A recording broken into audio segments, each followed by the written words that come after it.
નમસ્કાર મિત્રો, અમે નિર્મલ અને સુનૈના ભગત આજે અરણીના ફૂલોની મજેદાર પોળી બનાવીશું.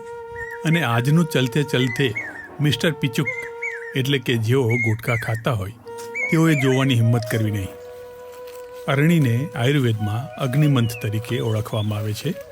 એવું કહેવાય છે કે યુગો પહેલાં તેના પાનને ઘર્ષણ કરી અગ્નિ પેદા કરવામાં આવતો, એટલે એને અગ્નિમંથ કહેવાય છે.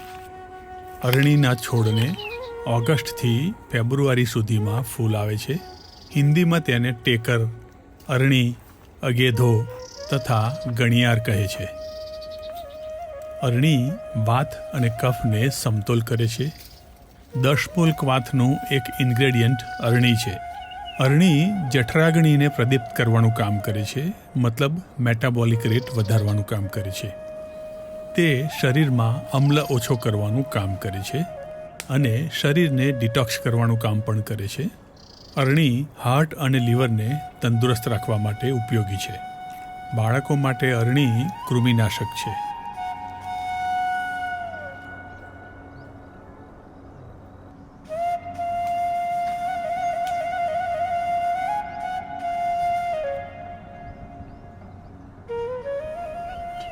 આજે આપણે અરણીની મસાલેદાર પોળી બનાવીશું.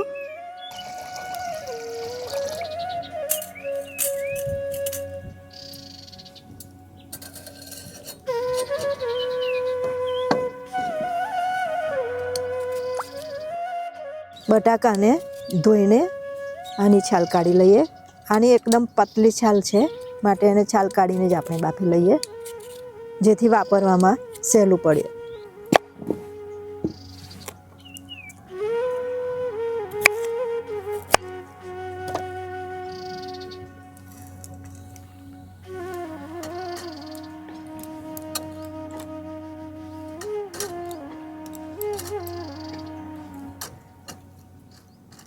બટાકાને બાફી લઈએ.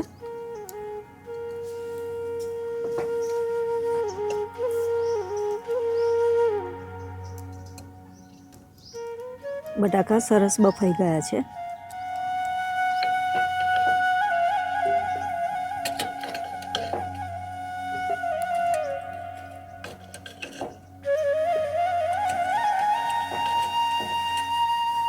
ગરમ ગરમ બટાકાને મેશ કરી લઈએ.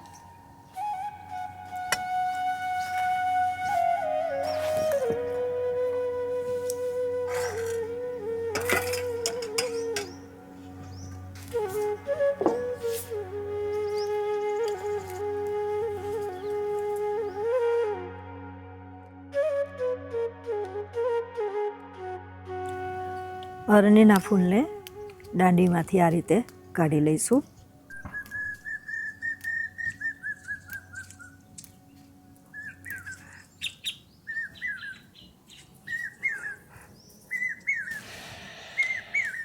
મિત્રો, હીના અત્તર આવે છે એ અત્તર અરણીમાંથી બને છે. આના ફૂલોની સુગંધ હોય છે, એમાંથી પરફ્યુમ બનાવવામાં આવે છે, જેનું નામ હીના છે.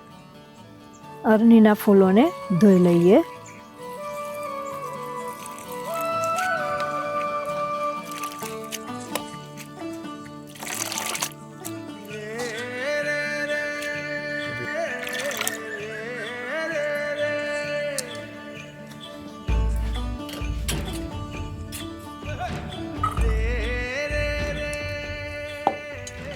અરણીના ફૂલોને બાફી લઈએ.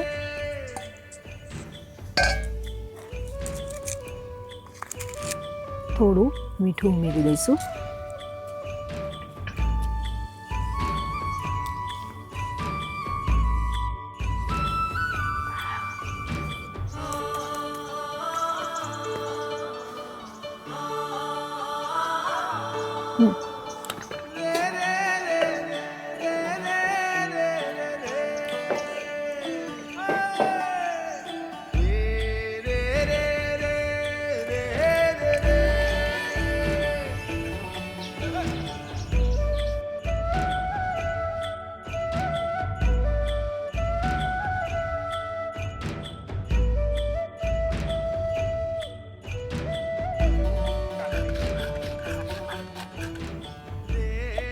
આપણે પૂરણનો વઘાર કરી લઈએ. 1 ચમચી તેલ ઉમેરીએ. અડધી ચમચી જીરું ઉમેરીએ.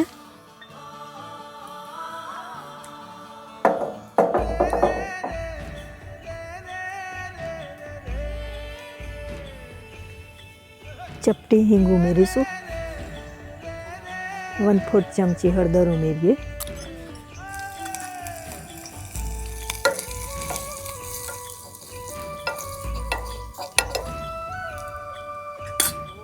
બે ચમચી ખાંડેલા આદુ અને મરચાં ઉમેરીએ.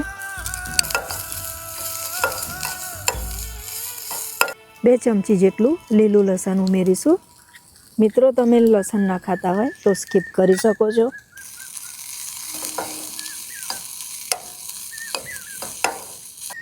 આપણે થોડા લીલા ધાણા પણ શેકવામાં ઉમેરીશું.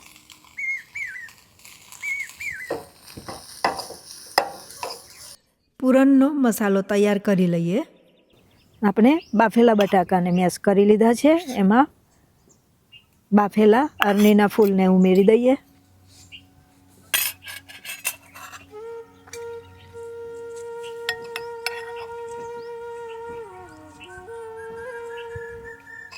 શેકેલો વઘાર પણ ઉમેરી દઈએ. અડધી ચમચી જેટલું મીઠું ઉમેરીશું. અહીંયા સ્વાદ મુજબ મીઠું ઉમેરવું. થોડા લીલા ધાણા ઉમેરી દઈએ.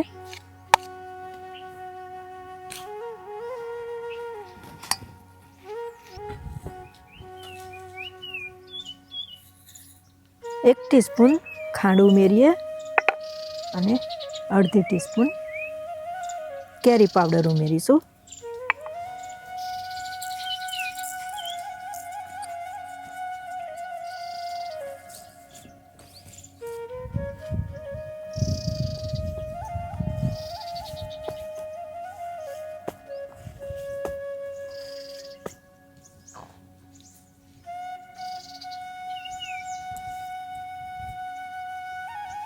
લોટ તૈયાર કરી લઈશું.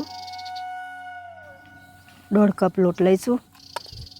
1/4 ચમચી જેટલું મીઠું ઉમેરીએ. અડધી ચમચી જેટલો અજમો હાથથી મસળીને ઉમેરીએ.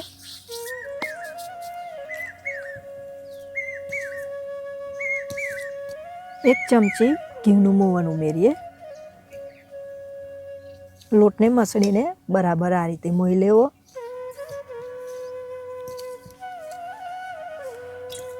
થોડું થોડું જલ રેડી લોટ તૈયાર કરીએ.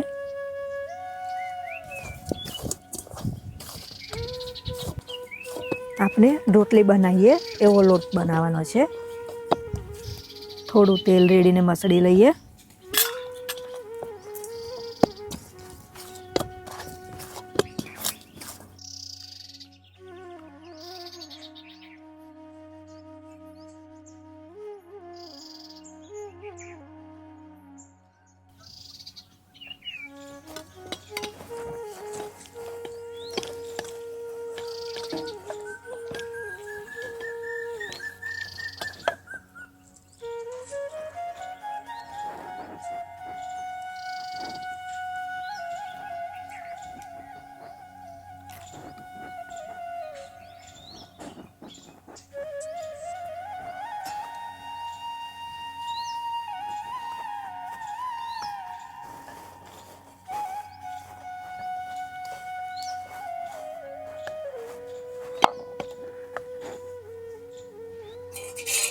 તવો ગરમ થાય એટલે થોડું ઘી લગાવી દઈએ.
મિત્રો, આજની વાત તમને લાગુ નથી પડતી, પણ મેં જેમ વાત કરી મિસ્ટર પિચુક એમને લાગુ પડે છે.